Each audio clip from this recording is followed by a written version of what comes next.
묵상하심으로 11월 12일 수요일 새벽 기도회를 시작하겠습니다.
오늘 우리에게 주시는 하나님의 말씀은 에스라 8장 21절에서 36절 말씀입니다.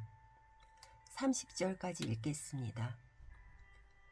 그때에 내가 아하와 강가에서 금식을 선포하고 우리 하나님 앞에서 스스로 겸비하여 우리와 우리 어린아이와 모든 소유를 위하여 평탄한 길을 그에게 간구하였으니 이는 우리가 전에 왕에게 아뢰기를 우리 하나님의 손은 자기를 찾는 모든 자에게 선을 베푸시고 자기를 배반하는 모든 자에게는 권능과 진노를 내리신다 하였으므로 길에서 적군을 막고 우리를 도울 보병과 마병을 왕에게 구하기를 부끄러워하였음이라. 그러므로 우리가 이를 위하여 금식하며 우리 하나님께 간구하였더니 그의 응낙하심을 입었느니라. 그때에 내가 제사장의 우두머리들 중 12명 곧 세레바와 하샤바와 그의 형제 10명을 따로 세우고 그들에게 왕과 모사들과 방백들과 또 그곳에 있는 이스라엘 무리가 우리 하나님의 성전을 위하여 드린 은과 금과 그릇들을 달아서 주었으니 내가 달아서 그들에게 손에 준 것은 은이 650달란트요 은그릇이 100달란트요 금이 100달란트이며 또 금잔이 20개라. 그 무게는 1000다리기요 또 아름답고 빛나 금같이 보배로운 놋그릇 2개라. 내가 그들에게 이르되 너희는 여호와께 거룩한 자요 이 그릇들도 거룩하고 그 은과 금은 너희 조상들의 하나님 여호와께 즐거이 드린 예물이니 너희는 예루살렘 여호와의 성전 골방에 이르러 제사장들과 레위 사람의 우리 우두머리들과 이스라엘의 족장들 앞에서 이 그릇 달기까지 삼가 지키라. 이에 제사장들과 레위 사람들이 은과 금과 그릇을 예루살렘 우리 하나님 성전으로 가져가려 하여 그 무게대로 받으니라.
샬롬, 예배 자리에 오신 여러분을 환영합니다.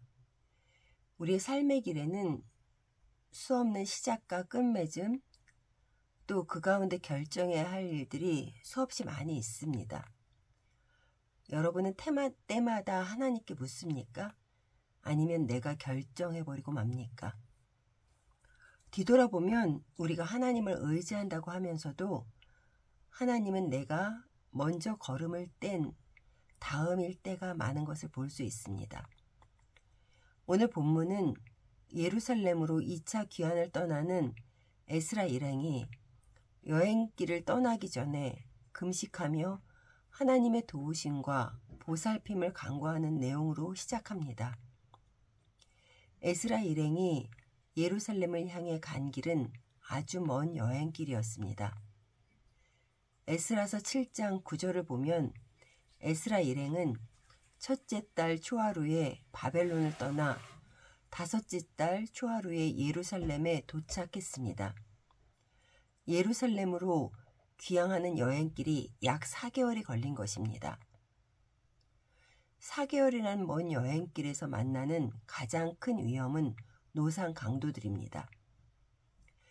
일행의 가족들 중에는 보호받아야 할 어린이, 여성, 노인들이 있었고 특히 그들이 무사히 전달해야 하는 성전에 바치는 예물이 있었습니다. 그것은 왕과 보좌관들과 관리들과 그곳 이스라엘 사람들이 성전에 바치는 예물이었습니다. 그래서 에스라는 여행길을 떠나기 전에 금식하며 하나님의 도우심과 보살핌을 간구했던 것입니다. 에스라는 보병과 마병을 가진 바사 왕에게 자신의 안전을 의지하지 않았습니다. 에스라는 오직 하나님만 의지했습니다. 에스라는 페르시아 왕에게 엄청난 신임을 얻은 사람이라 보호해줄 보병과 기병을 구할 수 있었습니다. 그러나 그는 이렇게 고백을 합니다. 27절을 새번역 성경으로 읽겠습니다. 왕에게는 우리가 이미 하나님을 찾는 사람은 하나님이 잘 되도록 보살펴 주시지만 하나님을 저버리는 자는 하나님의 큰 노염을 피하지 못한다고 말한 바가 있어서 우리가 돌아가는 길에 원수들을 만나게 될지도 모르니 보병과 기병을 내어달라는 말은 차마 할 수 없었다. 에스라는 귀한 자들을 도울 보병과 기병을 왕에게 구하길 부끄러워했습니다. 그 이유는 이스라엘의 역사는 전적으로 하나님의 뜻으로 섭리하신 가운데 이루어졌음을 그가 믿기 때문입니다. 에스라는 하나님이 일하시는 큰 그림을 보일 줄 알았던 사람입니다. 그가 하나님의 말씀을 연구하면서 말씀을 실천하면서 그는 보이는 큰 권력을 가진 사람보다 크신 하나님을 믿게 되었던 것입니다. 왕에게도 평소 이렇게 말했던 것을 보면 에스라가 어떤 믿음의 사람인 줄을 알 수 있습니다. 어떻게 생각하면 4개월이나 가야 하는 거리인데 또 보호해야 할 가족도 있고 성전에 바치는 어마어마한 양의 귀중품들도 있는데 왕의 군대의 보호를 요청하여야 되는 게 당연하지 않나요? 에스라는 왕의 신임을 얻은 자이기에 왕이 흔쾌히 그렇게 해주었을 텐데 말이에요. 그것이 과연 믿음이 없는 것인가요? 그러나 이 문제는 왕의 군대의 보호를 받으면 믿음이 없는 것이고 왕의 군대의 보호를 받지 않으면 믿음이 있는 것이다라는 문제는 아닙니다. 에스라를 인도하신 하나님, 이스라엘을 인도하신 하나님의 큰 그림을 봤던 것입니다. 그게 어떻게 가능했냐고요? 에스라는 말씀을 실천하는 자였기 때문에 그렇습니다. 이것은 그리스도인들에게 정말 중요한 문제입니다. 하나님께서 결단을 요구할 때를 알게 하시기 때문입니다. 어떤 결단을 해야 할지 지혜를 주시기 때문입니다. 에스라는 늘 그의 삶에서 말씀을 실천하려는 사람이었기에 하나님의 마음을 알 수 있었습니다. 그래서 그의 편안한 삶의 자리에서 일어나서 사명을 감당하려고 떠날 수 있었고, 예루살렘으로 귀환하는 그 위험한 길에서도 하나님만을 의지할 수 있었던 것입니다. 성도 여러분, 이러한 결단력을 가진 에스라가 부럽지 않으십니까? 하나님은 하나님이 쓰시는 한 사람으로 인해 얼마나 많은 일을 하시는지 모릅니다. 말씀을 가까이 하며 실천하려고 노력하기를 원합니다. 여러분 안에 계신 성령님께서 열심히 여러분을 도우실 것입니다. 오늘 하루도 하나님 앞에 결단하며 나아가시기를 기도하며 축복합니다.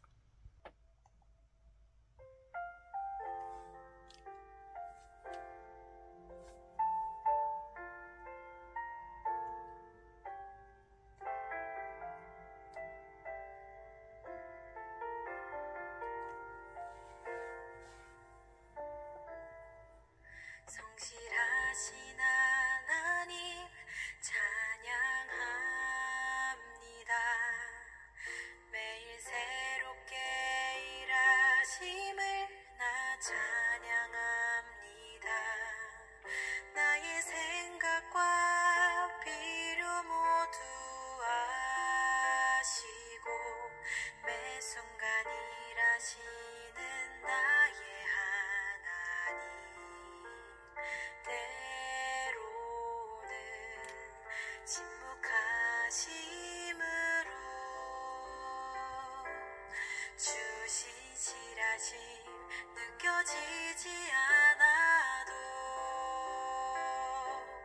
가장 완전한 그분의 방법과 시간으로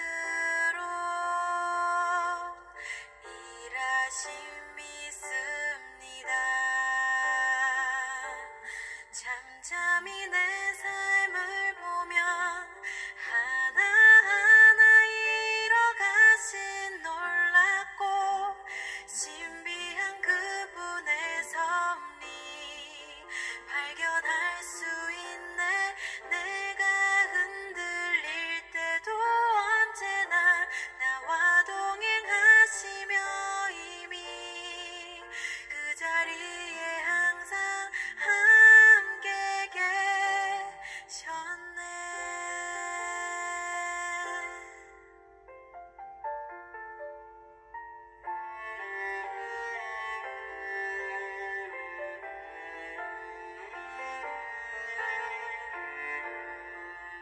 성실하신 하나님 찬양합니다. 매일 새롭게 일하심을 나 찬양합니다. 나의 생각과 필요 모두 아시고 매 순간 일하시는 나의 하나님 때로는 침묵하심으로 주신 실하심 느껴지지 않아도 가장 완전한 그분의 방법과 시간으로 일하심 믿습니다. 잠잠히